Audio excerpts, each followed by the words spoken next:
Salut! Aujourd'hui je vais vous présenter mon workflow. Alors qu'est-ce que c'est le workflow? C'est toutes les étapes depuis la prise de la photo jusqu'au moment où on a la photo terminée et éditée sur son ordinateur.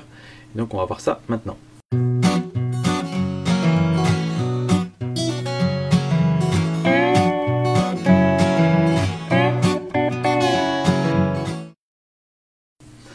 Alors, première étape du workflow, quand je prends mes photos, c'est que je disais sur l'appareil photo. Là, je vais pas vous le faire en direct, mais je prends le petit câble USB, je le branche dessus, et puis je transfère les photos sur mon ordinateur. Donc déjà, je les transfère en deux fois, c'est-à-dire que je les copie depuis ma carte, et je vais les coller sur un dossier qui est sur mon bureau, sur mon disque dur interne à mon ordinateur. Donc ça, c'est ma sauvegarde des fichiers RAW. Donc ce dossier comprend les RAW et les JPEG. Ce que je fais avec ce dossier là ensuite, c'est que une fois qu'il est copié, je prends tous les JPEG, je les mets dans un dossier spécial que je mets sur un autre disque qui est en fait le dossier de tous mes JPEG. Alors ce qui est pratique, c'est qu'en fait ma femme, elle a horreur de trier les photos, elle veut toutes les garder. Donc en fait je lui mets en JPEG et je lui envoie toutes les photos.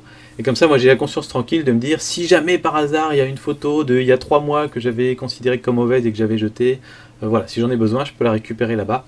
Il est dans son disque dur. Donc c'est pour ça que je shoot systématiquement en RAW plus JPEG, comme ça j'ai ces photos là qui sont déjà un petit peu traitées dans l'appareil photo. Je les ai au cas où, comme ça on peut toujours les réutiliser et les retoucher éventuellement un petit peu. Donc ensuite les JPEG je les supprime, et je prends mes RAW et je les recopie sur un disque dur externe. Donc ça c'est mon disque dur photo-vidéo, c'est un disque dur dédié à ça. Et je les mets donc dans le dossier X photo. Alors c'est pas les photos X, c'est pas des vidéos X, c'est que j'utilise le X pour que mon dossier soit toujours en dernier dans la liste. J'aurais pu faire Z en fait, mais bon voilà. Bref, donc je mets dans le dossier X photo, et là j'ai un dossier en attente et un dossier RAW, et donc comme vous vous doutez, c'est dans le dossier en attente, c'est pas dans le dossier RAW. Donc dans le dossier en attente, là j'ai mis différents dossiers, donc vous voyez les Ardennes, Pâques, les photos dans les dunes, etc. Donc là si on prend le dossier des photos dans les dunes, on a tous les photos JPEG de la fois où j'étais sorti faire des photos et où j'avais fait la vidéo en live. Donc voilà, là j'ai tous mes RAW là-dedans. Ensuite, ce que je fais, c'est que je prends Lightroom, j'ouvre Lightroom et j'importe mes photos depuis le disque dur photo. Je les importe pas depuis mon bureau. Vraiment, les dossiers que j'ai sur mon bureau, c'est une sauvegarde au cas où. J'ai oublié de préciser d'ailleurs, une fois que j'ai fait ça, je supprime les photos sur mon appareil photo, j'en ai plus besoin. Et ensuite je range mon appareil photo dans mon sac avec sa carte mémoire vide effacée. Donc j'importe toutes mes photos dans Lightroom, et suite au conseil de l'un d'entre vous d'ailleurs, je les importe en ratio 1:1, c'est-à-dire que il va mettre beaucoup plus de temps à les importer dans Lightroom, mais après une fois que vous avez votre photo, quand vous cliquez dessus et que vous zoomez dessus, elle est directement nette, alors qu'autrement si vous n'importez pas en ratio 1:1, elle va zoomer dessus sur un truc flou, et ensuite elle va charger la photo derrière, et ensuite ce sera net. Et quand vous regardez des dizaines et des dizaines de photos, ça prend pas mal de temps finalement, donc autant faire ça à l'importation déjà dès le départ. Donc voilà, là j'ai mon dossier photo d'une, on va prendre celui-là comme exemple. Vous voyez que j'ai déjà fait du traitement dessus. Et la première chose que je fais, là pareil, vous l'avez déjà vu dans la vidéo, une des vidéos précédentes, celle où je faisais le quart d'heure photo, c'est que je vais les trier. Et le premier processus de tri, c'est que je dis je les rejette ou je les garde. En général, je ne le fais pas neutre. Donc je fais ça avec ma manette, grâce à la méthode découverte par grâce à Sébastien Roignan, qui permet de trier les photos à la manette. Donc comme ça, on est allongé dans sa chaise avec sa manette, et puis on peut passer d'une photo à l'autre, on peut zoomer dessus, on peut se balader, tout ça avec la manette, et puis avec les petites gâchettes, dire celle-là je la rejette, celle-là je la garde. Donc ça c'est vraiment super, on n'est pas besoin d'être crispé sur le clavier avec les doigts tordus et tout ça. Donc ça c'est chouette. Et donc vous voyez à peu près le ratio que je garde, hein. Là j'en ai, il y a 99 photos en tout, et si je regarde que celles qui sont gardées, alors on n'a plus les libellés rouges, ça on peut dégager, j'en ai 33 sur 99, donc là c'est exactement un tiers, donc ça vous donne un petit peu une idée. Sachant qu'avant c'était moins, mais je pense que je fais un petit peu moins de photos maintenant, en nombre en tout cas. Et donc voilà, on a notre premier tri, qui consiste donc à ne garder que celles qui sont marquées. En général, ce que je trie dans on va revenir là-dessus. Ce que je fais dans ce premier tri, c'est que je prends toutes les photos qui sont similaires, d'une même scène. Par exemple, là, on a les deux pommes de pin qui sont similaires. Je vais garder que celles que je préfère sur les deux. Ici j'ai tout plein de photos de feuilles, j'en ai gardé que 2. Ici j'ai des petits lapins dans un champ, j'en ai gardé que 3 ou 4 sur toutes les photos. Et donc en général c'est un petit peu, voilà, c'est l'étape où je prends celles que je préfère sur plusieurs. Et évidemment ça me permet aussi d'éliminer celles qui sont floues, celles qui sont ratées, celles qui sont cramées, etc. Ensuite je refais un tour avec toutes ces photos là, donc je ne prends plus que celles-là. Cette fois-ci, je vais leur mettre des notes avec des étoiles, donc je peux mettre 1 étoile, 2 étoiles, 3 étoiles, 4 étoiles. Je mets pas 0, je mets pas 5, je considère que 5 ça me donne de la marge pour plus tard, et puis 0 pour moi c'est celle que j'ai rejetée. Et en fait, ce que je fais avec tout ça, c'est que les photos qui sont 3 étoiles et plus, donc 3 et 4 étoiles, je vais les retoucher dans Lightroom. Celles qui sont 2 étoiles, je ne vais pas les retoucher, et 1 étoile non plus. Mais ça me permet quand même de comparer, d'avoir 4 grades comme ça, 1, 2, 3, 4. Ça me permet de dire, ah, celle-là un petit peu moins bien que celle-là, donc je mets 2, celle-là 3, etc. Des fois je reviens un petit peu en arrière, enfin voilà. Donc là on met les notes. Et donc sur les 33 photos qu'on avait là, si je prends 3 étoiles et plus, on n'a plus que 21 photos. Donc sur les 100 photos qu'on avait, on n'en a plus que 21 à la fin, donc 1 sur 5, et je vais retoucher effectivement 21 photos de cette section-là. Qu'est-ce que je fais avec les autres ? Je vous dirai ça à la fin en fait. Mais donc ce que je fais là, c'est que je les retouche les unes après les autres. Souvent c'est un petit peu laborieux, donc en général je les fais par série de 10, je fais une série de 10 et puis après je fais autre chose pendant 10 minutes, puis j'en refais 10, etc. Là c'est pareil, je me mets souvent avec les écouteurs, un peu de musique et je retouche mes photos tranquillou. Voilà, ça prend en général 4-5 minutes par photo. Si j'ai une photo, je veux vraiment bien la travailler, notamment les 4 étoiles, là je passe plus de temps, je passe peut-être 10 minutes, un quart d'heure par photo. Parce que c'est celle que je vais garder vraiment longtemps.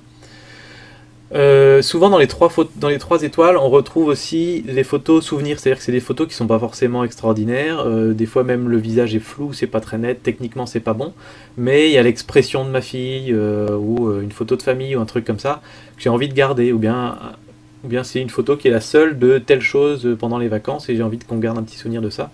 Donc celle-là, souvent, même si elle mériterait que je mette qu'une étoile ou 2, je la garde, parce que je sais que je vais vouloir la garder sur l'ordinateur. Parce qu'en réalité, au final, je ne vais garder que les photos 3 étoiles et plus. Et les 3 étoiles, je vais les garder en JPEG. Et les 4 étoiles, je vais les garder en JPEG et en RAW. Donc, une fois que j'ai tout retouché, je sélectionne tout mon dossier comme ça. Tac, je fais exporter. Et j'exporte mes photos dans le dossier. Alors ça, c'est un autre dossier. Dans le dossier sélection photo. Voilà, j'ai ma sélection photo avec le tri. Alors donc là, c'est trié, pour moi, c'est trié par pays. Parce qu'on fait beaucoup de voyages et de choses comme ça, donc Allemagne, Belgique, Bénin, Chili, etc. Et entre deux, vous avez par exemple Amis, donc là c'est toutes les fois où on a fait des trucs avec les copains, voilà, l'anniversaire de machin, les petites vacances à tel endroit, et en général là-dedans je ne mets que les photos où il y a les amis qui apparaissent dessus, ou où il y a le groupe qui apparaît dessus, ou des photos individuelles des amis, mais les photos de paysages qui ont été prises lors de cette occasion, en général, je les mets plutôt dans le dossier par pays. Autre, c'est un petit peu des trucs inclassables. Et ensuite, j'ai un dossier famille grande et famille petite. Donc famille petite, c'est des photos de moi-même dans un dossier, des photos de ma femme dans un autre dossier, des photos de ma fille dans un autre dossier. Et bientôt, on va devoir créer un 4e dossier à partir de cet été. Et la famille grande, là, donc c'est les photos chez mes parents, chez les frères et sœurs, chez voilà, une famille un peu plus élargie, chez les beaux-parents, etc. Et donc pour le reste, c'est classé par pays. Dans certains pays, par exemple les États-Unis, on avait été voir beaucoup de choses. Donc là, je refais d'autres dossiers pour Arches National Park, Canyonlands. Et après, il y a même encore des sous-dossiers, comme Los Angeles, forcément, comme on habitait là-bas, donc par quartier, etc. Et donc si je prends Downtown par exemple, là maintenant on se retrouve avec les photos. Donc voilà, j'essaie de faire les choses au minimum, mais il y en a encore beaucoup. Alors ça c'était avant que je fasse les photos réflexes et tout ça, et je triais pas énormément les photos non plus à l'époque, donc voilà. Normalement les photos récentes sont mieux triées. Si je prends les Pays-Bas par exemple, et qu'on va prendre, je sais pas moi, Scheveningen, et ben vous voyez qu'il y a beaucoup moins de photos. Voilà, donc ça c'est comment je trie mes photos une fois que je les ai exportées. Donc on était donc dans Lightroom, on exporte les photos et je les envoie dans la sélection photo sur mon disque dur externe. Et je les copie également sur la sélection photo sur mon disque dur dans l'ordinateur. Je fais en sorte d'avoir systématiquement, à tout moment de mon workflow, 2 copies des photos sur 2 disques différents. Comme ça, s'il y a un disque qui lâche, j'ai toujours une sauvegarde à côté. Et dernière chose, donc, c'est les photos 4 étoiles. Alors là, j'en ai pas dans cette sélection-là, mais si j'en avais une, ce que je fais quand j'ai les photos 4 étoiles, c'est que je sélectionne mes photos 4 étoiles. Alors par exemple, je sais pas, dans les Ardennes, je sais même pas si j'en ai mis une 4 étoiles. Des fois, je reviens sur la notation après avoir fait les retouches. Je fais les retouches et je me dis, ah bah celle-là, en fait, elle est très très bien après retouche, donc je mets 4 étoiles, etc. Mais voilà, peu importe, là, il n'y en a pas, mais bon.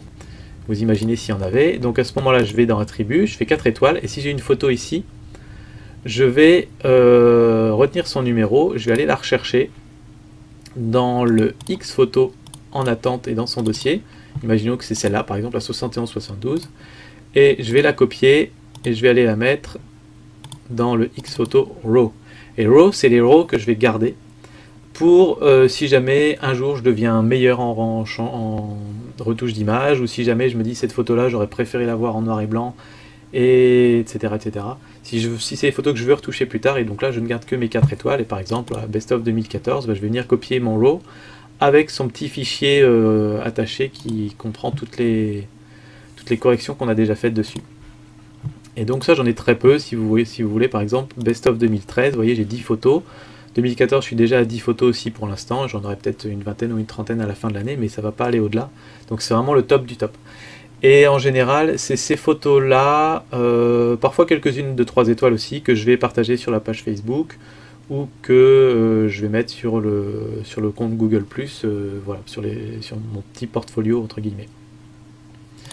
Et qu'est-ce que je fais ensuite des photos qui sont dans le dossier en attente? Et bien, une fois que j'ai copié mes fichiers RAW 4 étoiles et que j'ai exporté les JPEG de toutes mes images, évidemment, après avoir fait les retouches d'images et que je les ai exportées, je double-clique dessus et je les relis toutes pour voir s'il n'y a rien qui me choque. Très souvent, en les revoyant comme ça l'une après l'autre, il y en a une par exemple où je vais me dire ah là il y a trop de contraste, ou là c'est pas assez saturé, etc. Donc je refais des petites retouches quand même à ce moment-là, je réexporte.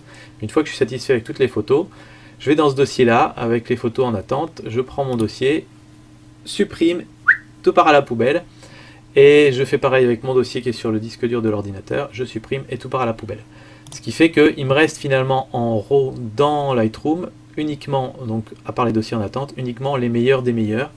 Donc ces photos que j'ai envie de garder pour l'éternité et que je voudrais pouvoir retoucher plus tard. Donc voilà, ça c'est mon workflow. Voilà, j'espère que ça vous aidera peut-être à vous organiser. Dites-moi un peu vous, comment vous organisez vos fichiers sur vos disques durs. Est-ce que vous faites aussi des sauvegardes ou des choses comme ça? Est-ce que vous sauvegardez dans le cloud peut-être? Voilà, peut-être vous faites autrement, ça m'intéresserait de savoir. Et bon, je crois qu'on a fait le tour. Et puis, à bientôt alors, pour une autre vidéo. Salut!